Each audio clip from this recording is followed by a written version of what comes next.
everyone.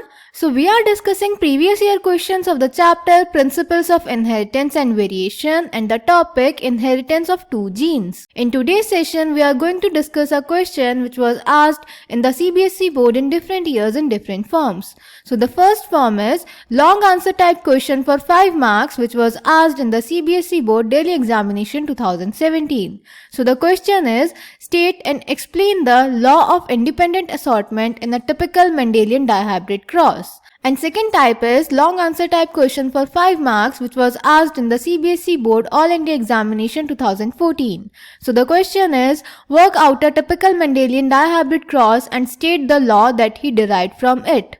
And the last type is long answer type question for 5 marks which was asked in the CBSE board 2019.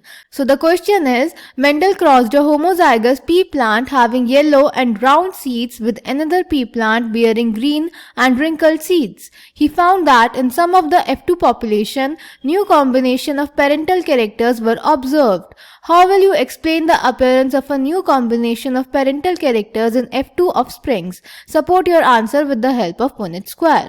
तो बेटा इस question में पहले दो type में तो हमें directly law of independent assortment समझाने को बोला है जो कि मेंडल ने डायहाइब्रिड क्रॉस की बेसिस पे दिया था. तो हमें लॉ ऑफ इंडिपेंडेंट असॉर्टमेंट को डायहाइब्रिड क्रॉस की हेल्प से एक्सप्लेन करना है. और बेटा थर्ड टाइप में उन्होंने बोला कि मेंडल ने एक होमोजाइगस येलो राउंड सीड वाले प्लांट को क्रॉस करवाया ग्रीन रिंकल्ड सीड वाले प्लांट से. तो उस बेसिस पे जो F2 पॉपुलेशन आई उसमें न्यू कैरेक्टर वाले प्लांट्स डेवलप हुए. तो इन्होंने पूछा है वो न्यू कैरेक्टर वाले प्लांट्स किस वजह से डेवलप हुए. तो बेटा वो नए कैरेक्टर्स इसलिए डेवलप होते हैं क्योंकि जो अलग अलग कैरेक्टर के लिए जीन का सेग्रीगेशन होता है वो एक दूसरे पे डिपेंड नहीं करता, उसका इंडिपेंडेंट होता है, जो कि मेंडल ने लॉ ऑफ इंडिपेंडेंट असॉर्टमेंट की फॉर्म में एक्सप्लेन किया था. तो यानी थर्ड टाइप में भी हमें लॉ ऑफ इंडिपेंडेंट असॉर्टमेंट को एक्सप्लेन करना है with the help of Punnett square.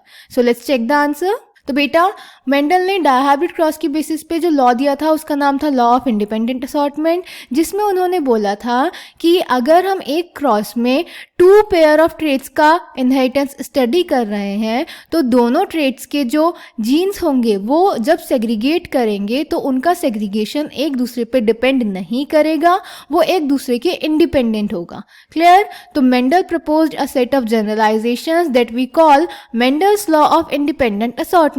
The law states that when 2 pairs of traits are combined in a hybrid, segregation of one pair of characters is independent of the other pair of characters. Due to this, in some of the F2 population, new combination of parental characters were observed. Clear बेटा. अब इसको cross की help से देख लेते हैं. तो parent generation उन्होंने लिए राउंड एंड येलो सीड्स और उन्हें क्रॉस करवाया रिंकल्ड एंड ग्रीन सीड से. राउंड एंड येलो का जीनोटाइप था capital R capital R capital Y and wrinkled green का जीनोटाइप था small r small r small y. Round and yellow seed के gametes बने capital R capital Y and wrinkled green के gametes बने small r small Y.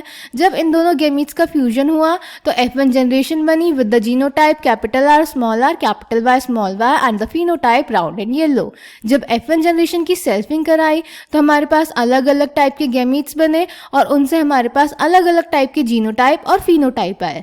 तो F2 generation का phenotypic ratio आया round and yellow is to round and green is to wrinkled yellow is to wrinkled green, 9 is to 3 is to 3 is to 1. Clear beta? So I hope this question is clear to you. Thank you.